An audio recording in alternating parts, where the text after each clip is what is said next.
Hi everybody, welcome to Reef Talk. I am Patrick from Patrick's Dive and Reef. We have Steve from RudderTube and we have Scott from Mile High Reefers. Today we are going to talk about filtration and basically just give a little rundown of what each of us have in our tanks running filtration. So we might start with Steve today. Hey, how you guys doing? Thanks for tuning in. As you may or may not know, Reef Talk is every Sunday, and we like to have guests on the show. If you'd like to be on the show, drop us a line at any one of our websites. Websites. YouTube channels. Hello. I have a website, routertube.com, but YouTube channels. See the description below. So I'm Steve with RouterTube Reef, and for my filtration, I like the simplistic. Now, to stress what filtration you use is up to you. Don't follow anyone in particular unless you really like the idea of what they're using. Don't do it just because someone says to do it. Every tank is different, and what works great in one person's tank will not or may not work the same way or better or worse, whatever, in your tank. So after trial and error and different things, this is what currently works really well in mine. And I chose to have really no reactors, no mechanical filtration, basically just empty. And in fact, a few months ago, I tried running it with absolutely nothing, just a protein skimmer, and that is it. And it was okay, but my nitrates were higher, and that's because my skimmer was a little lower and um, lower rated for the tank that I have. So what I'm using right now is all the water flows out of the main overflow, which flows out the bottom of my tank, which is a reef-ready tank. There's holes drilled in the bottom of the glass. For those of you who don't know what that is, the water flows out of the aquarium into the sump below, which is the mini aquarium underneath your aquarium that's hidden in the cabinet. And I've got instead of using a sump sock, I don't like cleaning them anymore, so they're gone, they're history. I'm using the rotor tube. You guys have seen videos on that. I designed it. And I've got a 5 micron rated piece of foam in the rotor tube. It does a great job at catching a lot of that garbage and crap. After it flows out of the rotor tube drain, it goes right into the sump and is met by my eShop's S200 protein skimmer. And I had an S120, and that was doing a really good job, but the S120 is only rated for a 120-gallon tank, so I was breaking even. You always want to get a protein skimmer that's rated above what your tank is. So I've got one now, as of this week, that's rated for 200 to 250 tank. And now it's really doing a good job on keeping that water crystal clear. And it's healthier for the corals and the fish. After that, that's it. It flows into the last chamber, and it gets pumped out of the sump into the main display tank using Rio Plus pumps. I like Rio Plus a lot. That's it. So rotor tube and S200 eShop's protein skimmer. I also have in the sump, which barely fits because the protein skimmer is too big. I've got my DIY build-it-yourself biopellet reactor with biopellets. So instead of sugar dosing or vodka dosing to keep nitrates lower, I'm using my build-it-yourself biopellet reactor. Nitrates are at 0. The thing is damn awesome. And that's Scott talked me into that. He goes, "You gotta have try a biopellet reactor." I'm like, I don't know. I don't want anything else in my sump. I just want really simple. I don't want to have another pump and another reactor. But I tell you what, damn awesome. So thanks to Scott. That's it. That's all I got. So Patrick, What what were do you? your Oh, nitrates at before you that's a good started question. using the biomeds? Great question. I have very little rock. I added another inch of sand, um, but because of the lack of rock, I had a marine pure block, which is now out. That is now in my quarantine tank, 75-gallon quarantine, to keep the ammonia down, and that's doing a great job. Those of you who have been wondering, cupramine will not affect that. So that was sitting in my sump for about 3 months. So it's got enough bacteria to take care of everything in that quarantine tank. So that's awesome. Use the marine pure stuff for that. But then Patrick, yeah, man, they were like 60 to 80 nitrates, dude. That's painful. Yes. it just spiked up there. Nothing died. Oh, you know what? I did find. I don't think this is going to spike it up that much, but in my overflow, I found a dead snail. I couldn't see him. He was in shadows, and it was a larger one. So Oh yeah. it died. I don't think it's going to spike it up that much, but No. I um, don't think so. and then I also didn't clean um my return pumps, and they were pretty messy and filthy. I didn't clean them for like 6 months, and there's a lot of crud in there, so I cleaned those. But yeah, I could not get it lower than 50. But sugar dosing, after sugar dosing for a week and a half, they were at 0. But I had to sugar dose uh, every day, sugar in the sump every day. But now with the better protein skimmer and biopellet reactor, I don't have to do anything, and it's 0. Set it and forget it. Yeah, it's nice, man. Yeah, Might about have to 60. invest in one of those Could myself. not get it down below 60. It would not go. If I wasn't sugar dosing, it wouldn't go. My bio load is larger, as you guys know. I've got all tangs now. I just added 2 more tangs. So I'm going to do a nitrate test in a week after these guys are in here, and I'll let you guys know what it is. But if it's at 0, I think it's going to be at 0 still, to be honest. But so that's what I'm doing. Simple, clean, less maintenance, no mechanical. By the way, when I was using mechanical filtration, foam blocks and that, very important to clean your sump socks every 3 days or replace them every 3 days. Clean that foam block every 3 days. I was cleaning mine with my weekly water change, my foam block, rinsing it out, putting it back. You got to, because it's a nitrate factory otherwise. Same with canister filters. You gotta clean them once a week. That's it for me for now. Patrick, what are you running for your filtration system, and what size is your tank? Yeah, well, my tank is 120 gallons, and I'm kind of on the same boat in terms of sump socks. I was using them for a few months, and I just found that I was cleaning them nearly every day. They would be great to start off with for the first couple of uses, but then they just got clogged and they got harder to clean every time. So I got rid of them, and now I do a much simpler version where I have a bottle that's cut with an opening at the top, and then I put in a bit of filter floss into it, and then that catches all the dirt that goes down into the sump, and then I can take this every couple of days and just chuck it out into the bin and put in a new piece. So I get a brand new piece of floss every couple of days, and I find that works just as well as a sump sock for mechanical filtration. And it's nice Then because I also have you don't have to clean anything. You're just throwing that away. yeah, Yeah. exactly. Yeah, yeah. It's so easy, and it only takes a little bit of floss to work. At the start, I put a load in there, but I just found over time that you can just put in a little piece, and it works just as well. So on top of that, then I have my protein skimmer, which is an Aqua One G220, which is rated for, I think it's rated for about 200, probably 220 gallons, going by the name, but it doesn't feel like it's rated for that. I think it's not really good enough for my tank. So Oh I've been wow. thinking about a new protein skimmer for a long time now, but haven't quite got there yet. So sticking with it for the moment. And then other than that, then it's just all my live rock. I've got, I don't even know how much live rock I have in there, about 60 kilograms or so. Um, and no sand. I went bare bottom a while ago. You still loving And that? yeah, loving it definitely. Yeah, it's so easy to clean. Just the try this sits on the bottom of the Yeah. tank, and then I I just can, siphon it out every See couple of that? days, Yeah, that's and it's so awesome. easy. So, Yeah. real quick, one is so are you finding that your nitrates are lower with the bare bottom all glass?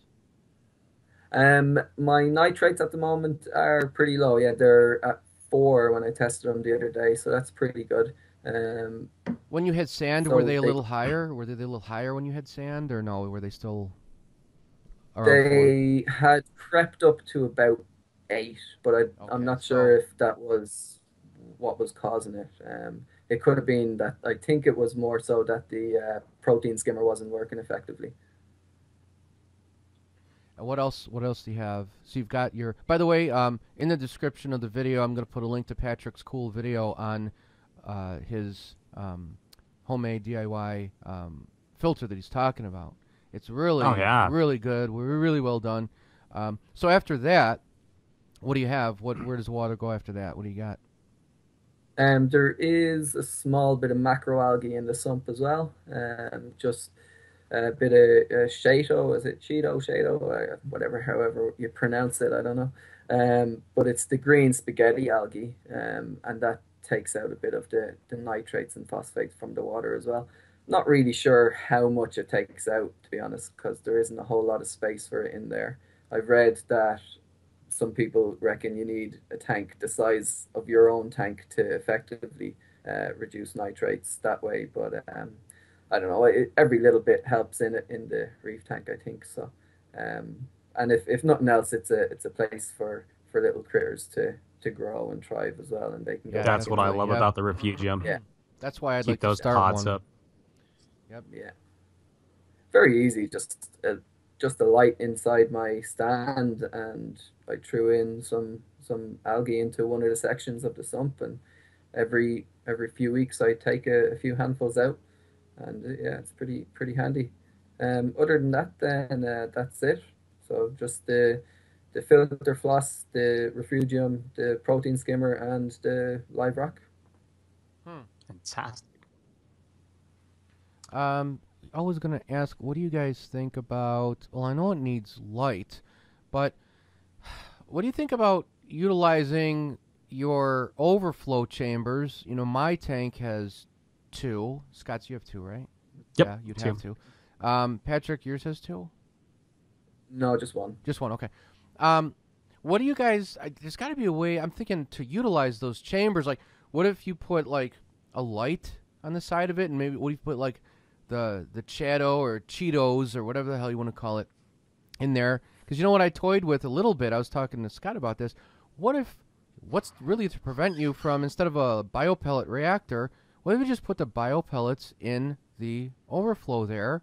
Maybe you put them in like in a little cage, small enough where they can't get out, and you just put that in your overflow. That sounds like a good idea to me. I've not tried it, but why wouldn't it work, right? I know you have to tumble them just so they don't stick together, but right? I would think that would work. I'm paranoid about anything that could clog my overflows. So mine already gets enough light that How about a algae mesh built bag? in there. A mesh bag or something to put those biopellets in. Yeah, you just want to make sure you keep it away from those overflows, right? So nothing can clog them. Yeah, Last just thing you want to drop them in so they hit the bottom of the glass in your overflows. assuming they don't get stirred up too much, but Yeah. yeah, like I said, I'm just super paranoid about overflowing my tank. If something's to clog that up, then I get scared. Or 'Cause- put them in some pantyhose or something, and then just tighten them and Yeah. drop the bag so they hit the bottom of the glass in the overflow. I don't know. As far as using it as a refugium, I think it already kind of works as a natural refugium. Mine's growing algae in there. I guarantee that thing's full of pods the way it is. Yeah. I think since the fish can't get back there, there's a lot of stuff moving in and out of there. So I think we're getting a lot of effect there from a refugium type effect coming from those. I'm real cautious about putting anything that could clog them, because the last thing we want to do is overflow the display. Right. Yeah. I found in my overflow as well that there is a lot of algae growing down the glass where the water flows down, almost Yeah. like a natural algae turf scrubber. Yep. Just going down, and every now and again I just get my blade for the glass and slice it down, and Yeah. it affects in the sump. I take it out, so it's pretty cool. Okay. I'm just trying to But I think have of I have sunlight coming from behind my tank, so that kind of good. lights up. Yeah, it lights that up naturally for me. Yeah, but I think you're kind of on the right track. I like these outside the box ideas. I've seen stuff where people have actually had custom tanks where they build a section on the back and have that kind of as a refugium, so that you can also buy hang on the backs. But I think it starts getting really cool when you put a refugium above or behind the tank, so that the inverts aren't getting killed by the pump. Yeah. Right. So it's real cool to have that happening between your display. So, so I wanted to ask, because I've never had a refugium, and the more we've been talking about it, like Patrick said, it seems like you've got to have a larger refugium to Yeah. take care of the nitrates, right? But I'm using the biopellet reactor, but um, I would have a smaller one just to house the little critters. So, well, since I've never had one, what kind of lighting do you need for that? Like, do you need anything? Can you just have like a light bulb, or I mean, do you need like special lighting or? CFL, LED, low power, nothing special. Just go Okay. to Home Depot, Lowe's, whatever. Standard CFL Yep. bulb. And I think actually you're better off being on the like 2000K side of the par range. The bright yellows, I think, do better for the algae. I'm running 55s on mine, but yeah, I don't think it's a big deal. You're trying to grow algae. Yeah. Okay. With the Chaeto I, in there, right? Yep. Okay. I've had a couple of different lights on mine. Just I just tried them just to see if there was any difference, and I didn't see any difference at all. So Yeah. yeah, any light at all will do for your refugium. And how often do you clean that refugium out? Like, because you clean it out and throw away the extra, right? Yeah, well, every Because it multiplies or every whatever. few weeks, I suppose I can take out a little bit, and you can sell it online as well. People buy it, so Hmm. it's pretty good. Yeah. That's cool. Yeah. All right. And then after that, what else do you have, Patrick? Like, where does it go after that? Because I think Um, I interrupted you, right? no, yeah, I went through my whole You're system done. there. I think, yeah, Okay. yeah. I can't remember. No mechanical filtration after that. No foam block or anything. It just goes right into No, the. Okay. Yeah, you're pretty that's right. simple like mine. Okay, that's cool, and that simplicity works great. Scott, what do you got? All right. So I've got a 210 reef ready tank. I've set up my drains differently. There's two holes in each side. I'm running basically four drains off of that. I've got just kind of did that for future plans, which are hopefully coming soon. So from there, it's going down through a rotor tube, and I've kind of changed the way I'm running my rotor tube right now. I'm switched to more like that foam block style pad, and then I'm putting a bag of carbon below that, which is kind of giving me the more micron, the lower micron through the bag. And then I'm getting the carbon chemical filtration happening there. And I've stopped running the carbon in the reactor. This is just something I'm trying. So far, I've been doing this for 2 or 3 weeks now. It's working fantastic. And I'm really liking it because your carbon's only good for 3 or 4 days, which is about how often I have to clean out my rotor tube. So every 3 or 4 days, I'm just replenishing my carbon. Same time I'm cleaning out my rotor tube. And so I've always got good carbon in my system. It's a smaller amount than I was running before, but I'm changing it a lot more often. So I think it's actually a much more effective way to run it so far. That's cool. So from there, it's draining down into my sump. My sump's like a sheep tank. It's 6 feet by 2 feet. Literally says sheep tank on it. It's a stock tank like an animal would drink out of. I got it at a local farm store years ago. And I've got it kind of divided up into two sections. One's where everything's returning, and it's the refugium section. Then I've got a piece of egg crate that stops the algae from moving into the return section where the return pump's pulling it out.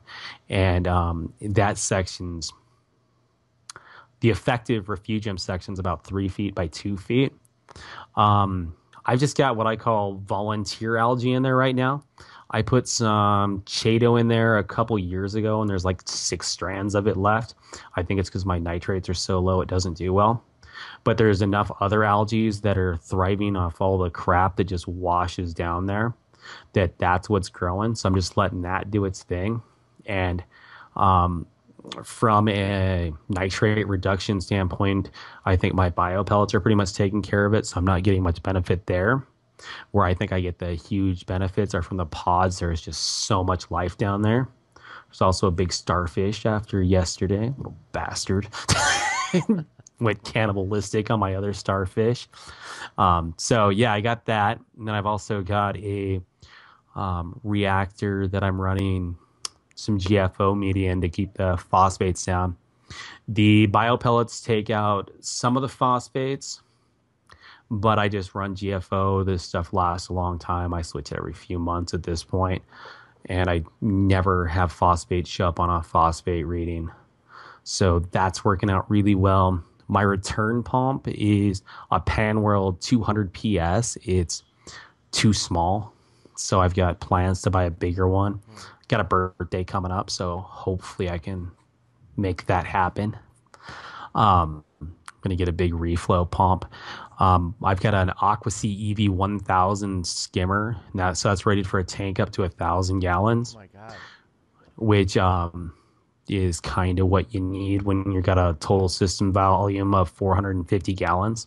Because I've got the Sump, and then I've got the 2 frag tanks. So to power all that, I need a really big pump. So right now I'm kind of running low. So that's good. I didn't know that. So you've got it all plumbed together, right? Yeah, it's so the all plumbed together. Protein skimmer's doing the work for everything. Your frag tank and everything, right? Everything, yep. So Okay. one protein skimmer, everything, all that filtration runs the frag tanks, it runs the display, it that does makes sense. all of it. So I got basically 3 different tanks, but it's one system to manage. So it's Wow. really easy maintenance. Where is that? A lot easier. Yeah. Where's that protein skimmer sitting? Is it in the sheep? It's external. Oh, it's external. Okay. Yeah, that's part of why I like the AquaSea protein skimmers. They're, from a power usage standpoint, they're not very efficient. You got to have a massive pump to run it, but you can run them external. And the other cool thing about the AquaSea EV skimmers is you're putting huge volumes of water through there. When I get a new pump, it'll be about 2,000 gallons of water going through there an hour. So where a regular skimmer, you're filtering a smaller portion of your tank every hour, this thing will be doing 4 times my sister system's volume going through that skimmer every hour. So it really gets a chance to pull every bit of crap out of there. Wow. So that's what I like about those skimmers, but they're expensive to buy. They're expensive to run from the power usage. And then you got to have an expensive pump to run it. So that's the downside to the AquaSeas. But for me, the benefits are kind of outweighing the cost. Plus, when you start getting into big skimmers and you want to go external, you get into huge costs. And I found this thing used cheap. So Okay, well, that's that makes a difference. wow. So now your sump, the sheep animal feed tank, whatever, the trough, that's in your basement, Yes. and your aquarium is upstairs. So Yep. that pump has got to pump like what, 10, 15 feet up? Right. And it's 20 feet? It's Something like about it's 15, 14 feet, something like that. So is it struggling, or is So it working out, or is that struggling, that pump? no, it's when you buy a pump, you got to find something that can handle a lot of head pressure, Yeah. which the 200 PS can. It's the reason I'm looking at one of the big reflow pumps as opposed to some of the new DC pumps out there. DC pumps are great, but they don't usually handle the head pressure as well as the AC pumps. So that's one thing I'm looking at. There's a couple reflows out there. There's I think it's the Hammerhead / Barracuda that does like a 23-foot head pressure, does 6,000 gallons per hour, something like that. Then there's the Manta Ray, which does 5,400 gallons per hour, but has a 54-foot head pressure. Downside is to get that really high pressure pump, you're using twice the electricity. So right now I'm trying to figure out, am I better off going with the lower head pressure? Because I only need to pump about 1,000 gallons upstairs to that tank. So 70-80% of it's going to stay down in the basement. So I don't know if I really need that much head pressure or that much flow.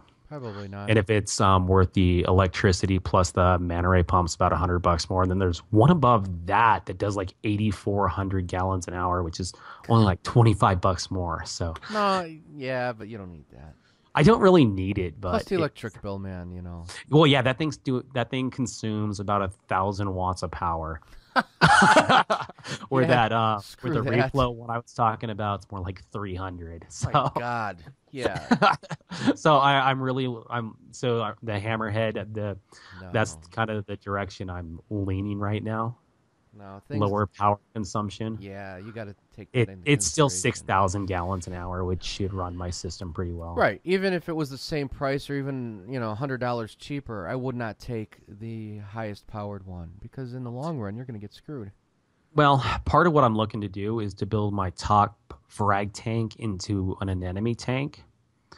So I want to have a big, powerful pump so that I can create really good flow inside that tank so that I don't have to have power heads in there, because I have power heads in my current frag tank. Yeah. And I have to have some sort of filtration around the power head. So right now it's actually the outside of a canister filter, and it just fits perfectly around the power head with a rubber band around it. So the anemone can't get up in there. But you got to clean that like every day or two. It's just so annoying. So by having the flow coming off the main pump, the idea is I could run that without ever worrying about sucking an anemone in and destroying it. So, another part of why I want a big pump is so I can run a couple thousand gallons an hour through there. Which then gives me the flow to the tank down below too. So Right. Well, that's awesome. You got a lot more than we do, but then it's a lot more. Well, not maintenance, but just I don't know. That's some cool hardware right there. That's serious. yeah, it's only taken 4 years to get here. That's how this is all works, right? Yeah, I know.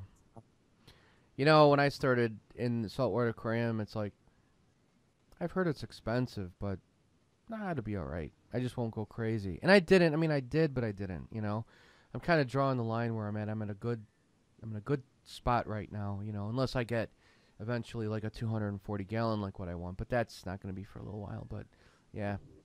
That's cool. You know what? I kind of miss my 28-gallon nano cube that's in the basement here. I liked that thing a lot, That was a lot of fun. Set it up again. You should set it up. Get some coral in there. I think Get I down may. there. Yeah, you know what? When the weather breaks, I'm really going to clean it out because that was my original quarantine tank, and I want to make sure that all copper's out of there, Yeah. Wash it down, vinegarize it, and just maybe put some nice coral in there, and once everything's settled, I'll put maybe a pair of clowns in there, and just that'd be awesome, Yeah, my wife's got a 5-gallon she's set up. She's loving that Nice. tank. And I am actually impressed at how much I like such a little tank. It's Yeah. doing just so incredibly fun. well. And it's so cheap to set up. I got to do a Yeah. video on it, but the thing looks great. And I think I got less than $200 in it, fully stocked with coral and live rock and everything. And you know what I was doing? I was doing like a weekly or a bi-weekly 5-gallon water change on that 28-gallon nano cube, which after the sand and the rock, I think I had maybe, I don't know, 18 gallons in there. So I was doing like a 30% water change every 2 weeks. That's why I never had any nitrates, Yeah. Yeah, we're doing 20% weekly right now, which on a 5-gallon tank is a gallon. Yeah, right. So what it takes to do the water That's change great. is you siphon out a gallon of water, dump it down the drain, and then go walk over to my sump and grab a gallon of water out. It's 5 minutes at the most. You guys gave me a good idea. And now I just got to find out where I'm going to put this tank now. I don't know where I want to put it. Because you know what I might want to get is just make like a clown tank. Maybe put like a really nice pair of maybe, what do they call them? Snowflake clowns? They're fantastic. Maybe I'll do that. And then just have like a couple shrimp and that's like it, right? That'd be great. Yeah, we just bought 2 clowns yesterday. I broke all my own rules and Maybe didn't one use anemone. quarantine. Maybe one anemone because there's no pumps for them to climb into and get shredded by. And maybe they'll host it like Patrick's. That last video you did, or not last, but it was like a few months ago. It took some time, but they finally hosted it. That looks awesome. Yeah. Yeah, about 6 months or more for them to even look at the anemone. But And now they're in it they're now, in it so regularly. They are in it like oh yeah, yeah, both of them are in it all the that's time now. awesome. It That's might awesome. help. It might help getting them to host in a small tank where there's only a few places to hide and there's that anemone there. It's gonna be a Yeah, lot harder for them to probably would. miss it. Hmm. Yeah, Maybe I'll do that. I'll put some. I'll take maybe a couple pieces of live rock out of my display tank since it's already got the bacteria on it. Be easier to cycle. See, I don't have to buy any live. I've got a whole bucket of dead rock. So all right, so that'll be the next project. I just have to find a cool place to put this thing. My wife will love it because it's another fish tank in the house. But whatever. Wow, this is getting out of control. Fantastic. I'm gonna be like a crazy cat lady, crazy fish person, out of control. Yeah, it's okay. Well, I guess that's it for this episode of Reef Talk. Thanks for joining us, you guys. It's every Sunday. Don't forget to check out Patrick's channel, Patrick's Dive and Reef, Scott's Mile High Reefers, and then mine, Rotter Tube Reef. Check all information in the description below. So we'll see you guys next Sunday. All right. Take care. Thanks for watching. thank you.